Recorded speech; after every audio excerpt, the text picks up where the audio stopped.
Hi, Andy XL back with another NFXL podcast, and we're at NFL Wildcard Week, so it's time to preview this week's games, and I'll do them one at a time. So, intro to this one: 14 teams enter the postseason, but six will be shown the exit door this week.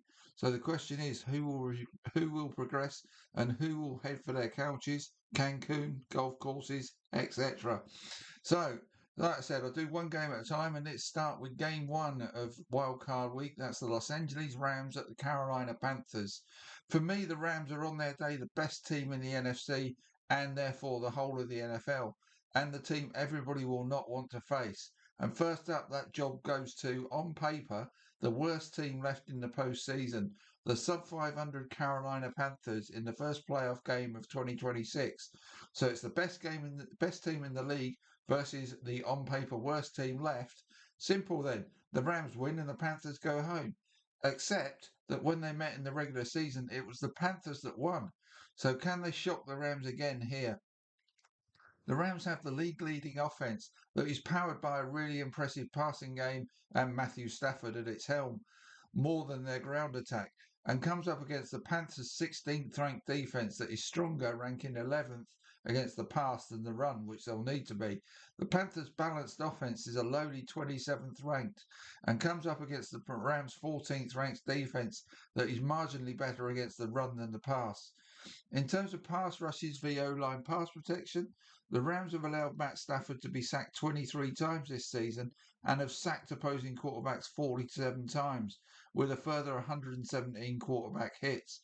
The Panthers have allowed 35 sacks whilst getting 30 of their own and another 58 QB hits. So this looks like another clear advantage for the Ravens in this matchup. Although with Kevin Dotson questionable on the right side of their O-line for the Rams, that could be a weakness the Panthers look to exploit if he doesn't play. The Panthers have generated 15 picks, eighth in the league though, with Bryce Young throwing 11 of his own. The Rams have 16 picks of their own, with Matthew Stafford throwing 8 this season, 2 of them in that regular season meeting with the Panthers. So not much difference between the teams in that one really.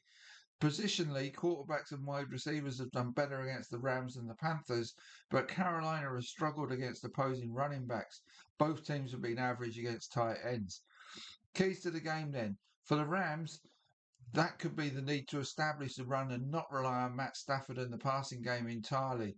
Although with Devontae Adams likely back, that number one ranked pass offense should still do well here. On defense, they need to stop the Panthers' running game and maybe double team Ted McMillan plenty, as he accounts for roughly a third of the Panthers' receiving yardage and touchdowns.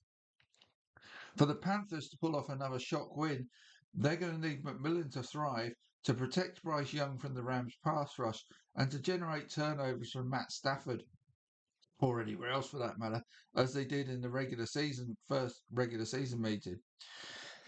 So in that meeting, Rico Dowdle and Chuba Hubbard combined for over 200 scrimmage yards, something they may well need to repeat to get a win here, as that will allow to control time of possession, etc. If the Rams can find a man to cover Jalen Coker, which they struggled with in that game, he was the Panthers' leading receiver. That would help their cause. The Rams did plenty on offense, both on the ground and through the air, and are likely to do so again here. It was the turnovers that killed them in that game. Picks on the Carolina 8-yard line and a pick six in their own half in the first quarter, and a fumble from Stafford on the Carolina 22 with 2.5 minutes left in the game, proving oh so costly. In effect, those turnovers resulted in a 17-point swing, so any reduction on that will see the Rams win this one comfortably. Devontae Adams, as I say, if he plays, and it looks like he's going to, Kyron Williams and Blake Corum, the running backs, combined for 4 touchdowns in that game. Those three and Puka Nakua are likely to lead the Rams to a comfortable win here, as I don't see them fall into the same mistakes as they did in that game. Like I say, just a caveat, Stafford needs to avoid those turnovers. If that happens, the Rams will win by 34 points to 20. And that's how I see this game going. So that's game one done. I'll come back and preview another Saturday game very shortly, the Green Bay Packers at the Chicago Bears. So I'll sign off for now and come back with that one.